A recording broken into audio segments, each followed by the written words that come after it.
I give up, no matter what I do, not here, no. I try so hard to stop, I give in to every single bad temptation. And I just wanna feel like a good person, a good person. When I wake, every... Καλώς ήρθατε στην 21698. Ένα τέταρτο θέμα της φυσικής της Β' Λυκείου, της Τράπεζας Θεμάτων. Αφορά ένα τενίστα που με τη ρακέτα του χτυπάει το μπαλάκι και μας ζητάει να υπολογίσουμε το χρόνο που θα χρειαστεί το μπαλάκι για να φτάσει στο έδαφος. Να βρούμε το βεληνικές και το μέτρο της ταχύτητας με την οποία το μπαλάκι θα φτάσει στο έδαφος. Μας ζητείτε να υπολογίσουμε τη διάρκεια της επαφής που έχει το μπαλάκι με τη ρακέτα. Μας δίνει σε ποια απόσταση υπάρχει το φιλέ του γηπέδου και μέχρι ποιο ύψος φτάνει και μας ρωτάει αν το μπαλάκι θα περάσει το φιλέ ή θα χτυπήσει πάνω του. Εκφώνηση. Τενίστας χτυπάει με τη ρακέτα του μπαλάκι δίνοντας το οριζόντια ταχύτητα μέτρου V0 ίσον 20 μέτρα ανά σεκόντ, ενώ αυτό βρίσκεται σε ύψος h ίσον 2,45 μέτρα. 1. Υπολογίστε το χρόνο που θα χρειαστεί το μπαλάκι για να φτάσει στο έδαφος, υποθέτοντας πως δεν θα συναντήσει κανένα εμπόδιο κατά την κίνησή του. 2. Υπολογίστε το βεληνικές και το μέτρο της ταχύτητας με την οποία θα φτάσει το μπαλάκι στο έδαφος, υποθέτοντας πάλι πως δεν θα συναντήσει κανένα εμπόδιο κατά την κίνησή του. 3. Το μπαλάκι έχει μάζα 60 γραμμάρια. Η ρακέτα ασκεί οριζόντια δύναμη 240 νιούτον στο μπαλάκι ώστε αυτό να ξεκινήσει να κινείται με την οριζόντια ταχύτητα μέτρου V0 ίσον 20 μέτρα ανά σεκόντ. Υποθέτοντας πως τη στιγμή που η ρακέτα χτυπάει το μπαλάκι αυτό είναι ακίνητο, υπολογίστε τη διάρκεια της επαφής μεταξύ αυτού και της ρακέτας. 4. Το φιλέ βρίσκεται σε οριζόντια απόσταση 12 μέτρα από το σημείο στο οποίο η ρακέτα χτύπησε το μπαλάκι. Το φιλέ έχει ύψος 0,912 μέτρα. Βρείτε αν το μπαλάκι θα περάσει πάνω από το φιλέ ή θα χτυπήσει σε αυτό. Υπενθυμίζεται η προσεγγιστική τιμή της επιτάχυσης της βαρύτητας, Jason 10 μέτρα ανά σεκόντ τετράγωνο, ενώ η ρίζα του 449 είναι περίπου 21. Στην οθόνη βλέπουμε τα δεδομένα του θέματος. Το μπαλάκι έχει μάζα M ίσον 60 γραμμάρια, σούται με 60 επί 10 εις τη μείον 3 κιλά, γιατί το γραμμάριο είναι 10 εις τη μείον 3 κιλά, ίσον 6 επί 10 εις τη μείον 2 κιλά ή αλλιώς 0,06 κιλά. Το μπαλάκι με το χτύπημα της ρακέτας αποκτάει οριζόντια ταχύτητα V0 ίσον 20 μέτρα ανά σεκόντ, ενώ βρίσκεται σε ύψος h ίσον 2,45 μέτρα από το έδαφος. Η δύναμη που ασκείται στο μπαλάκι είναι F ίσον 240 νιούτον.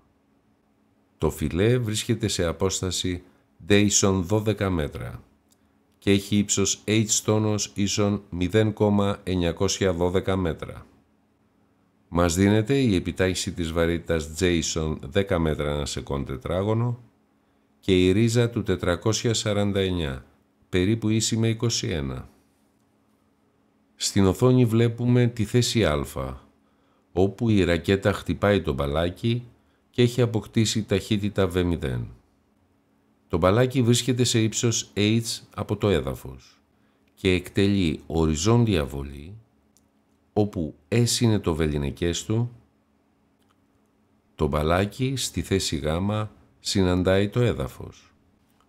Υπάρχει φιλέ σε απόσταση D από το σημείο όπου βάλετε το μπαλάκι και έχει το φιλέ ύψος H τόνος. Το πάνω σχήμα μας δίνει τη θέση Γ, την ταχύτητα VΓ με την οποία το μπαλάκι φτάνει στο έδαφος που είναι διανυσματικό άθροισμα της V0 οριζόντιας ταχύτητας και της Vψ μέγιστης κατακόρυφης ταχύτητας. Στο σχήμα αριστερά βλέπουμε το μπαλάκι μάζας M και τη ρακέτα πριν ακόμα χτυπήσει το μπαλάκι. Στο ενδιάμεσο σχήμα η ρακέτα έχει χτυπήσει το μπαλάκι και το μπαλάκι μάζας M έχει αποκτήσει οριζόντια ταχύτητα V0. Στο σχήμα δεξιά βλέπουμε την F μπαλάκι που είναι η δύναμη που ασκεί η ρακέτα στο μπαλάκι και την F ρακέτας που είναι η δύναμη που ασκεί το μπαλάκι στη ρακέτα. Οι δυνάμεις αυτές είναι δυνάμεις δράσης-αντίδρασης. Στο σχήμα βλέπουμε H το ύψος στο οποίο βάλετε το μπαλάκι. Αν ψητόνος είναι η κατακόρυφη μετατόπιση που έχει το μπαλάκι κάποια χρονική στιγμή, τότε H2 τόνους είναι το πόσο απέχει το μπαλάκι από το έδαφος. 4.1.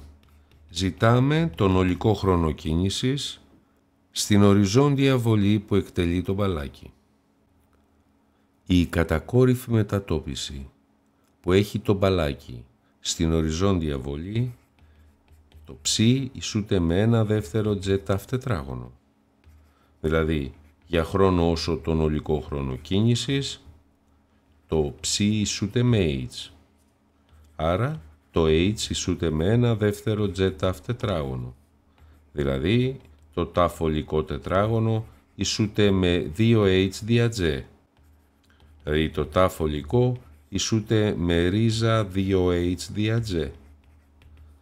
Αντικαθιστούμε 2 επί 2,45 δια 10, δηλαδή ο ολικός χρόνος κίνησης θα είναι 4,9 δια 10, ο ολικός χρόνος κίνησης είναι ρίζα 49 επί 10 εις τη μείον 2, δηλαδή ο ολικός χρόνος κίνησης κατά την οριζόντια βολή είναι 7 επί 10 εις τη μείον 1 σεκόντ ή 0,7 σεκόντ.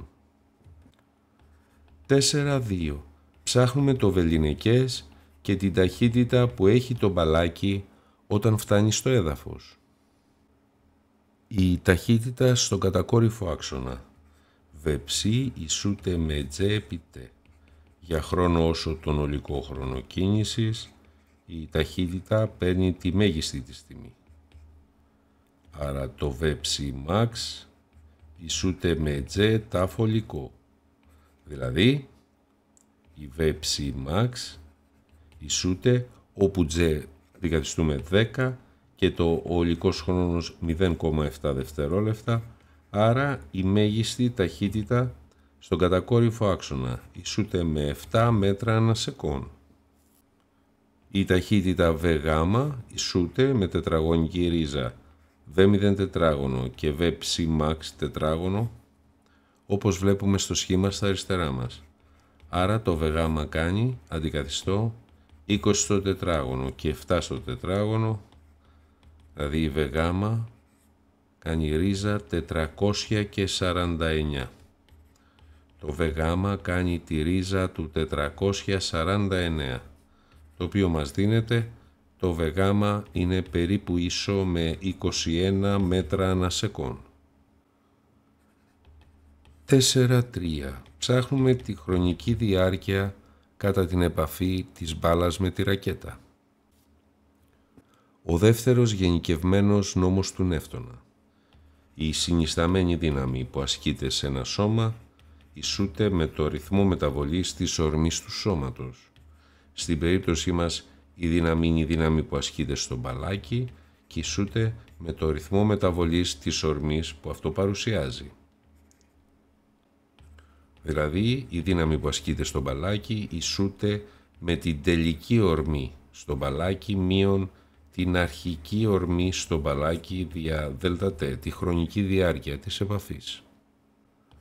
Άρα η δύναμη που ασκείται στο μπαλάκι, η τελική ορμή είναι μ0 και η αρχική ορμή είναι 0 γιατί το μπαλάκι ήταν ακίνητο. Δια ΔΤ. Άρα το ΔΤ που είναι το ζητούμενο κάνει μ0 δια τη δύναμη που ασκείται στο μπαλάκι. Αντικαθιστώ 6 επί 10 στη μείον 2 επί 20 δια 240, η χρονική διάρκεια της επαφής 12 επί 10 στη μείον 1 δια 24 επί 10,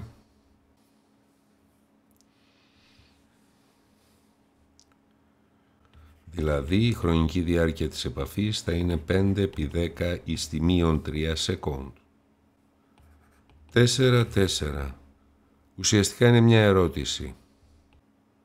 Δηλαδή, θα περάσει το φιλέ το μπαλάκι ή θα χτυπήσει πάνω σε αυτό. Η οριζόντια μετατόπιση χ ισούται με το v0 επί t στον οριζόντιο άξονα στην οριζόντια βολή. Άρα η χρονική στιγμή τ θα είναι χ δια v0. Το ψ, η κατακόρυφη μετατόπιση, ισούται με ένα δεύτερο τζ τετράγωνο. Αν συνδυάσουμε αυτές τις δύο σχέσεις, το ψ ισούται με ένα δεύτερο τζ χ v0 και όλο στο τετράγωνο. Δηλαδή το ψ ισούται με ένα δεύτερο τζ χ τετράγωνο δια v0 τετράγωνο ή καλύτερα τζ δια 2v0 τετράγωνο επί χ τετράγωνο. Αυτή είναι η εξώση τροχιάς.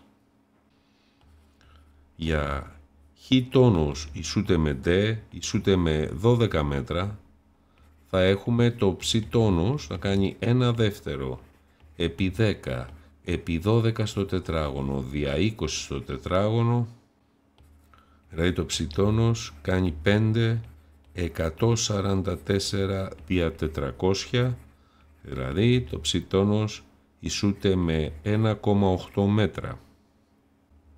H είναι το ύψος από το οποίο βάλετε το μπαλάκι. Ψ τόνος είναι το 1,8 μέτρα που υπολογίσαμε για το χ τόνος που είναι 12 μέτρα, άρα από το σχήμα το H ισούται με ψ τόνος συν H 2 τόνους, που είναι το πόσο θα απέχει από το έδαφος.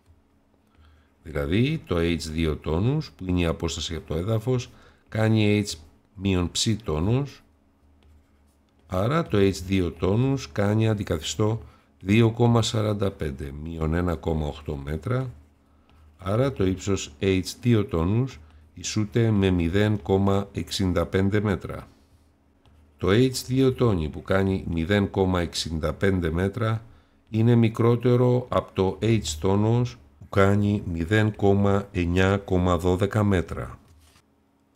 Άρα η απάντηση είναι ότι το μπαλάκι θα χτυπήσει το φιλέ. Σας ευχαριστούμε για τη θέαση.